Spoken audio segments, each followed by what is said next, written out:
Hi, I'm Rob, and it's Guild Wars War 6, and it's the yellow day today. So you must use all yellow troops and weapon colour being yellow to get the most points if you win. I'm up against Chaotic Reincarnation and Zen Master. Sentinel class, Rope Dart, Divinish Barla, Killing, and Sister Superior. No point trying to entangle the top troop because Sister Superior starts with full mana and will just cleanse it straight off because it does tend to, the AI does tend to cast that at the beginning, which is how it should be. And then Killing converts purple to red, brown to skulls, and tries to get their weapon up and cause devastation with Rope Dart and Divinish Barla. I'm gonna go for a bit of cheese then. We done some cheese the other day. Sentinel class, I don't think there's any freeze mechanic in this anywhere. Nope. And it's only up to level 43. So, yes, have some cheese. Let's have a bit of cheddar with some Edam on the side, with a squidge of dairy on top. What we're going to do is start with Geomancer class. 50% start with Rope Dart. Chalcedony does her annoying Chalcedony stuff. Deals damage to an enemy, creates a load of brown gems boosted by construct allies, and we're all construct. And what we're doing in this, we've got Iron Hawk in here as well, delivering 5 damage to all enemies when an ally casts a spell, as well as being impervious. Might cast his spell, might not. It can be good for dealing a lot of quick damage, but Iron Hawk's a bit weird. Sometimes that spell can do devastating damage, other times it can just give him a little tickle and not do too much at all, such as the randomness of all those bomb drops. Right, I just need to change my medals. I've just remembered I'm not in the correct medal set for this. I always leave them like this for the defences, basically. Because whenever you're not playing the game and your defence is playing, it will use your existing medal set. So that's why I leave that there. But I'm going to go for a Naisha. Don't need that. I've only got 2 Naishas, so I'm going to put another one in the middle, and then another one on the end, because I like things to be even and look tidy. There we go. Right. Get it for free. I will get it for free. Thank you. Free is good. It's my favourite number. Right, back to wherever I'm going. Where am I going? Guild Wars. Right, to attack. Attack, attack, attack, attack, attack. Zen Master. Yep. So we're on full attack on this. The Nosh is going to boost up our damage. Got 50% start in Rope Dart. Inflict stun. Should they deal skull damage to me? Anti-magic sphere. Rock solid. Stone mastery is important. Because with the banner... Oh my god, I'm pressing all the wrong buttons already. I hope this doesn't continue in the game. We've got +2 brown, which with the +1 from the stone mastery means that with our half star on Chalcedony on her colours, just a single match brown will be enough to get us going and start her crazy looping tomfoolery. Alright, we got nothing regarding brown at the start, but we'll do that anyway. May as well do that. No brown, but a mana surge on yellow will get our Rope Dart up, which is kind of what we want. Fair enough, you do that.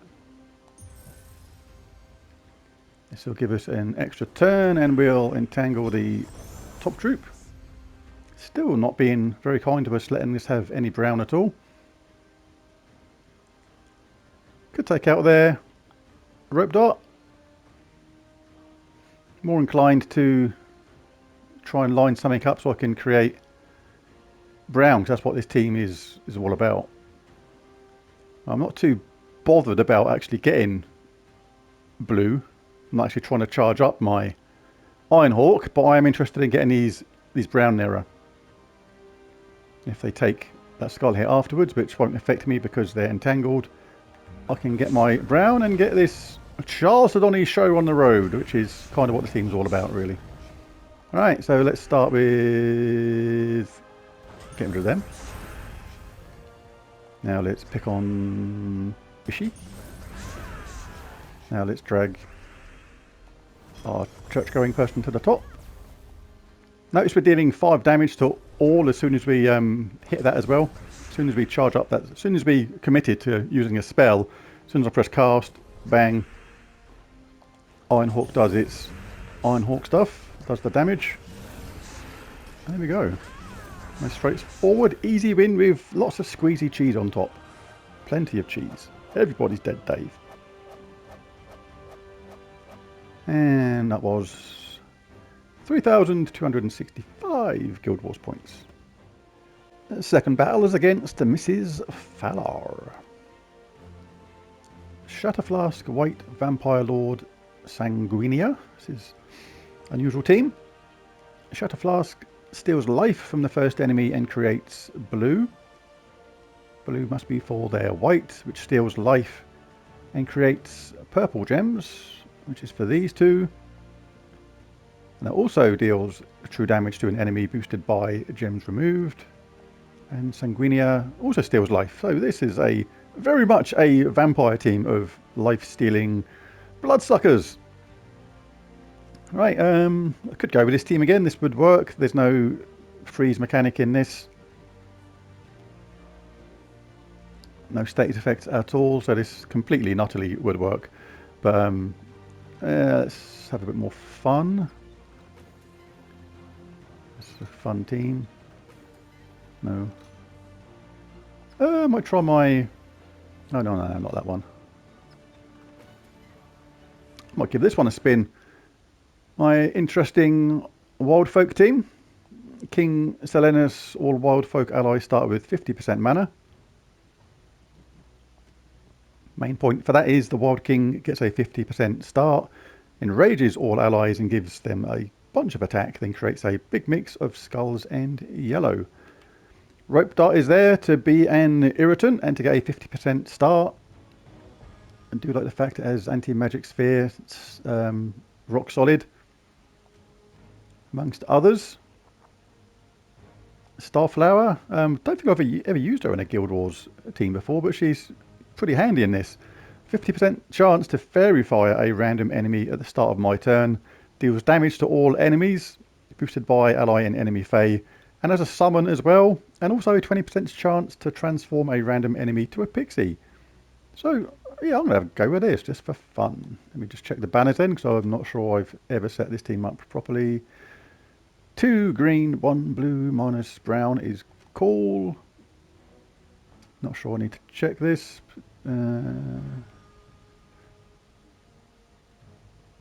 Yeah, that's okay. Right, let's have a pop. Don't usually like to use the Wild King or the Wild Queen anymore, for that matter, in teams. I don't like the fact of their randomness of their spell. It does work for you more times than not, it has to be said, but when it does fail, like when you do cast the Wild King and Wild Queen and it misses, or basically gets any alignment and sets the opponent up, it does tend to do it at the worst possible moments sometimes, which is why I'm not really a fan of those. Could get him charged up, but he's not really there for the spell, to be honest. It's all about the Wild King. So let's get some green. Cast the Wild King. Everyone's attack is now boosted.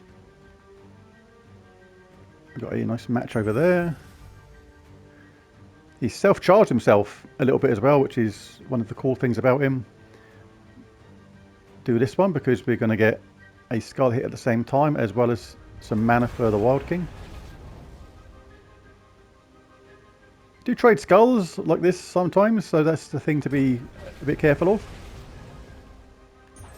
But basically we're doing a lot more damage than them, so in a punching contest we're going to generally come out on top, even though sometimes obviously you do not want to lose troops if you can avoid it, because you get less points. So we'll get that, and some of that. Oh, let's have Starflower have a little bit of a glory, shall we? There you go, love. It was all about you.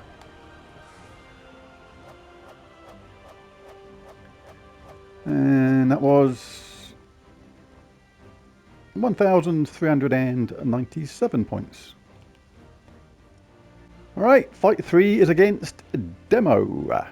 And Frost Mage class, Daughter of Ice, Scurvy Sea Dog, Doomed Tome.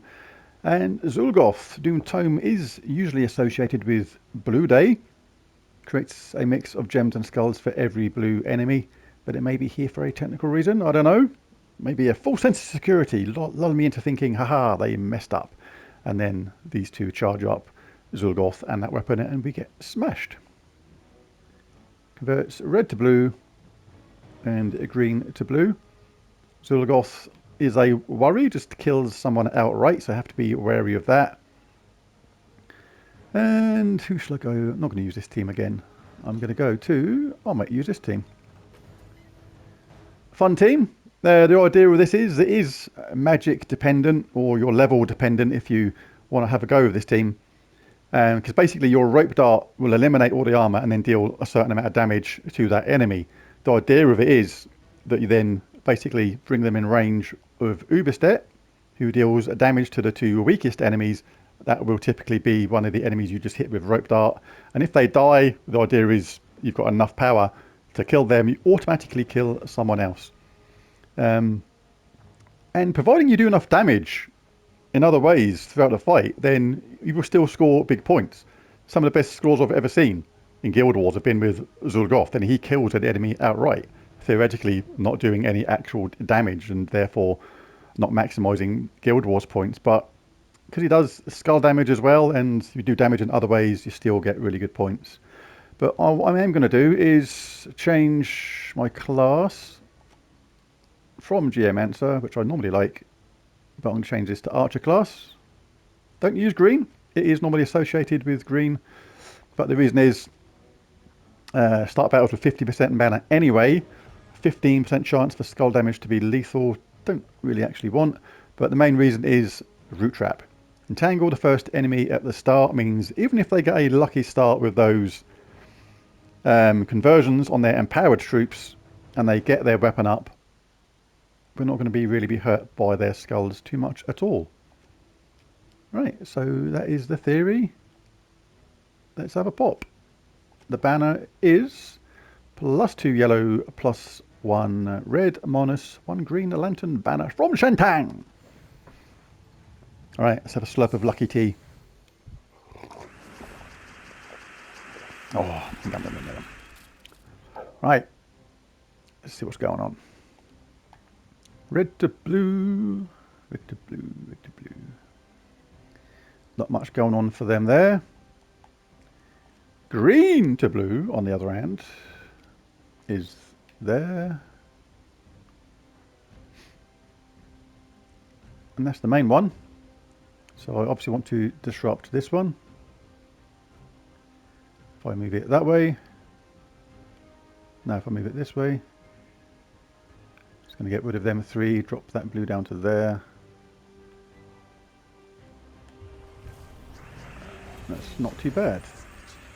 And they've generated some blue for us. Thank you very much.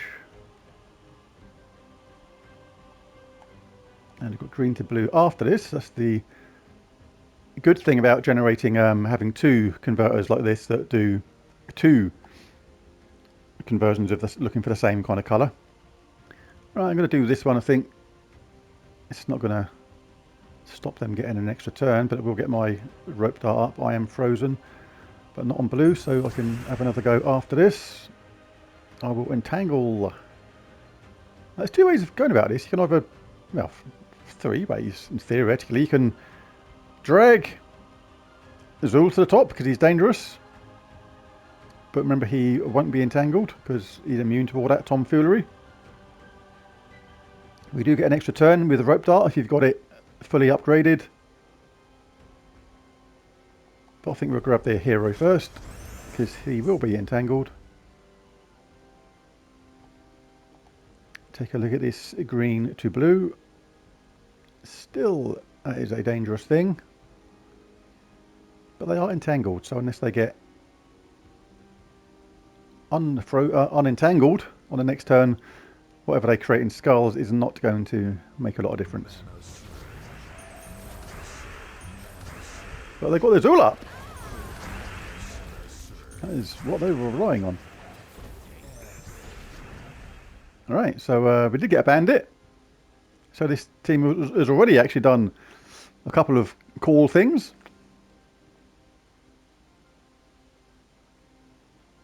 We are frozen on blue at the moment. Could get this and give them a bash, but they got this again, red to blue. They got this. I need to get rid of this. Absolutely need to get rid of that. Oh, they got it on that side as well. Oh, hang on. Did I underestimate this team? Hopefully they'll take that skull conversion. But they've got it either side at the moment, so I do get the red from that anyway. Alright. Right, they did do that. Good.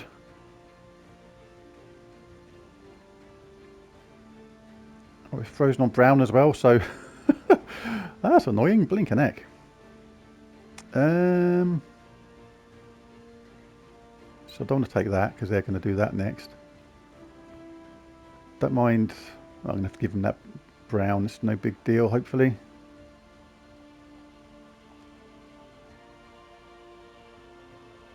There's no need for me to take that blue in theory, but I need to stop them getting that red to blue. Do not want their Zol having another rampage.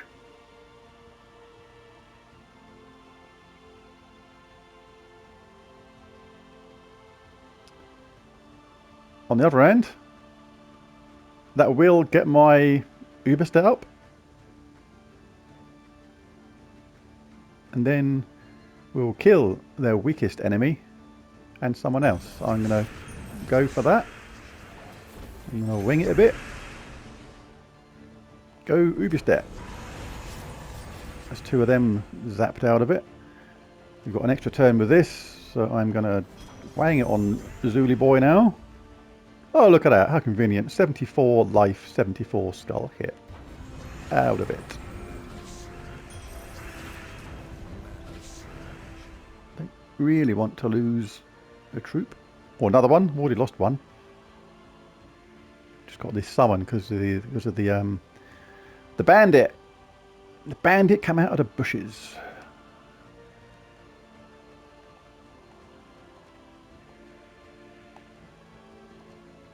So there's no point in their red to blue anymore. It doesn't actually do anything. So all I've got to do is take a look out for skull damage from them, because that's all they can do really. And cleansed. Just going to take something from either side if I can, which just avoids the skull coming down. Like I can take this. If a skull lands there, they kibosh me. And I don't want to be kiboshed. Take it from there then. Hunter's Mark. It's going to be 148 damage, so not enough to kill her, but enough to give her a mighty bit of damage. Can take this. Can't set them up for skulls. This gets my rope dart up. Not going to take it to there, because again, if we get a skull land to there, she can bosh me. I have no intention to be boshed. Might as well do this. Get her to the top, save myself from any unfortunate skull drop. And there it is. Slightly more problematic than that with that team than it first appeared. Would be even more devastating on Blue Day. Not sure if that was a mistake or not. But 1,420 Guild Wars points. Battle 4 is against. Gem servers suck. Well, they did for a long while. They've been a lot better recently, has to be said. But yeah, when they're bad, they really are quite bad. What we got? We got Sunspear class. Ooh. Finesse, Doomed Gavel, Mercy, and Amarok. Let's see if they've got... Right, they've got Snap Freeze. Yeah, triple skull damage to burning enemies. Burn and stun a random enemy when matching 4 or more gems from there. And that can be dangerous if it gets that lucky devour. And finesse does extra damage versus yellow on skulls and normal damage. And Doomed Gavel has a cleanse as well, so they're going to be constantly cleansed as well as do damage. And Mercy cleanses them from the start and starts with full mana. So yeah, this team can do a lot of damage if they get a good start. So no point starting this team with Archer class. They're going to cleanse off that Entangle right away. Can kind of do the opposite if I go back to Geomancer. I'll equip that. Just need to check a couple of things. Impact, yes, because if you take that skull hit, yeah, you can get that hit, but basically you will stun them at the same time, which takes away their traits. And on top of that, if you get rock solid first, you actually get protected from that skull damage, but still inflict the stun onto them. And I'm going to change that to Tree of Knowledge. If we get any green match, we're going to get enchanted. And that's why I love Geomancer. Right, let's roll with this. The banner is still +2 yellow, +1 red, -1 green. Don't use green, but any incidental green match will give us that Tree of Knowledge, which is enchant ourselves. And we still got 50% start, so let's go.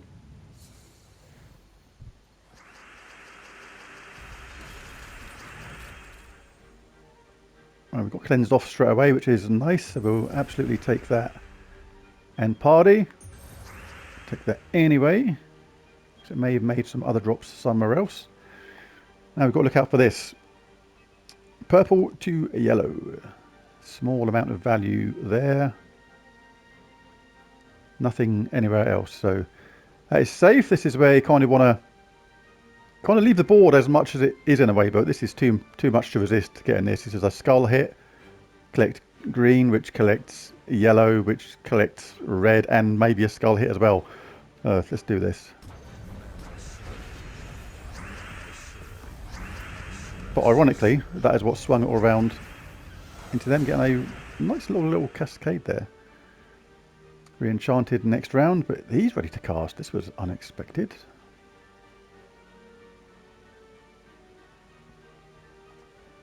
Right, so let us... We're ready next turn anyway. We're enchanted, but I want to get my Divinia up. And I also want to hopefully leave them that skull match, as well as remove some red, because the red that are there gives him a increased chance of getting a devour. Oh, he's going to cast. Oh. Oof. Oof. Always feels dangerous when those things happen. Sort of seat of the pants moment for a couple of seconds. Alright, who should we grab first? Right, I'm going to grab the hero and take him out of it. That was nifty. That's going to do a lot of damage to them. I kind of want the cleanse, and I would like my Ubastet charged up. So I'm going to do this. Ubastet will now kill 2 enemies. Kaboosh.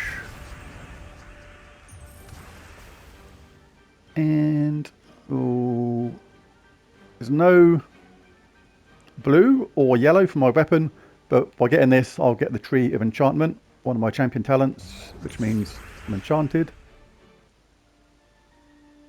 Not that Mercy is any great threat now, but it's a good habit to get into, doing those kind of things.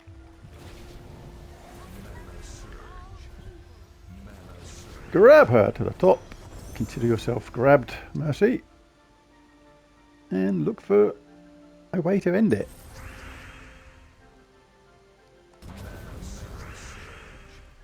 Not enough to kill her by exploding this, but should get a lot of charge for the team at the same time. You get more points the more of your troops are charged. What should we do? Should we do it in a blaze of glory with Ishbala? Why not?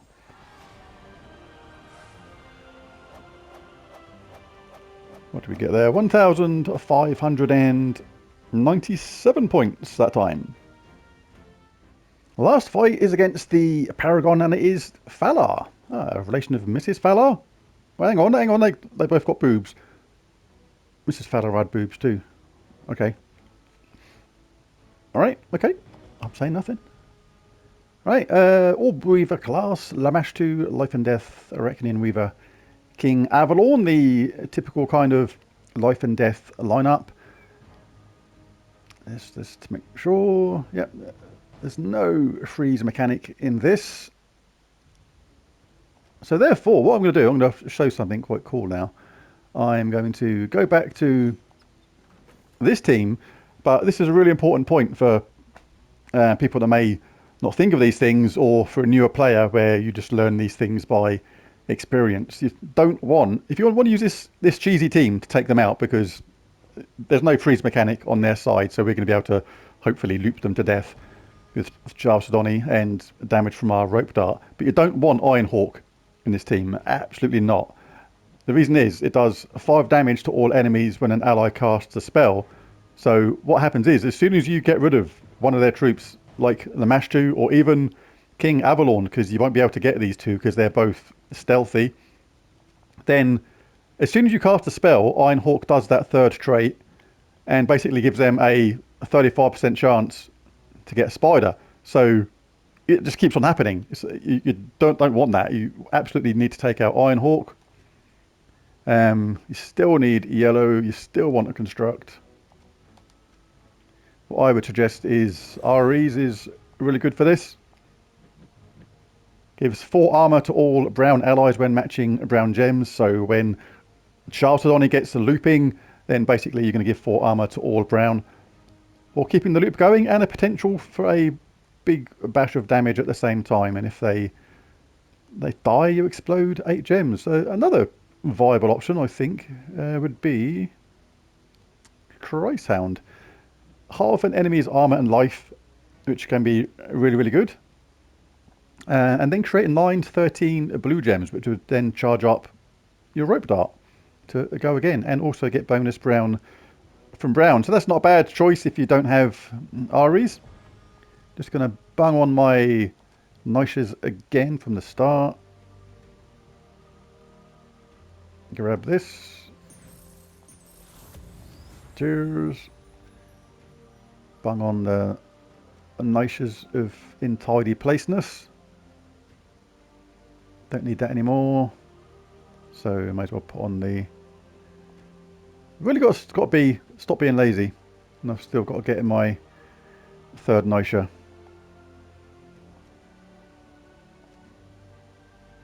Alright, there it is. So that's not too bad. Nice little boost to the damage. Back to the Guild Wars. Valar. Now we got a big boost on this. 62 damage, 70 damage. Just got to make sure I've got that +1. And the champion talents. Pretty sure I didn't change it. Oh, I did change it, didn't I? Wow, that's why it always pays to double check. I forgot I presumed I didn't change that, but I did. And that stone mastery is so important in this class, because basically that +1 from the brown you get there with the +2 from the banner means that Chalcedony with that 50% start means she only needs a single brown match to get going. Wow, that was lucky I did that. So we've changed out our Iron Hawk for Ahries. Really, really important. All we need is some brown to get going with this team. And the cool thing is, don't actually care about being entangled. This is not about skull damage. This is about being really annoying and cheesy to the opposition. What are they going to do? Yellow to purple. Nothing, nothing, nothing. Right, that is not an issue. Can get my rope dart up, but I want to... It's preferred to get the brown in a position where I can use them. And I'll take away some purple that way and drop that brown down to there. I think that works. Yes, indeed it does. Right, let's take it this way so I don't give them a skull hit. Or this way. Give them a skull hit anyway, but I thought that gave them a 4 match, but I didn't check it properly. That was lazy. Don't be lazy. Check things properly. Right, can I hit these two at first? We generate a load of brown, doing gaining some armor to all brown allies. So this is a yellow day team, but you kind of twist it on its head.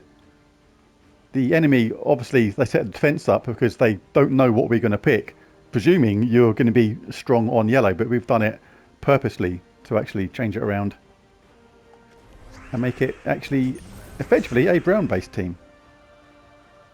Not going to take that 4 match at the bottom. The more brown that are there, the better it is for our charge Donny to get a loop. Just waiting for any sort of random 4 match. So I will get my rope dart up if I can, but I'm not going to take it like that. There we go, we've got it up now.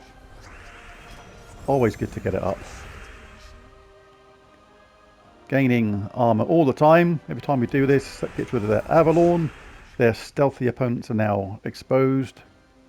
We'll take that because it may drop some more brown down. Now, what do? We get rid of probably life and death first, I suggest. May generate another spider, but now you can risk this if you wanted to. Let's give it a go. Oh, and it didn't do quite enough. Whatever. Still a good bash though. Well, that's not going to kill us. But it has reduced our damage. Interesting. Right, so this has gone from... should have been fast, so I didn't think of that. So this is where you got to pay attention to everything. Now look, Ahries is been reduced to like a kitten.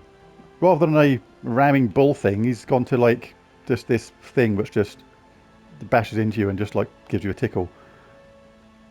The trouble is, I can't now risk getting their Arachnian Weaver up again. Because if they cast again, that wipes out my Ahries. And that gives them a 75% chance of a web spinner. So, let's grab that. Now we're doing... oh, what a way to end Guild Wars. Honestly. I suppose we can get some random skull hits. It is what it is. That happened.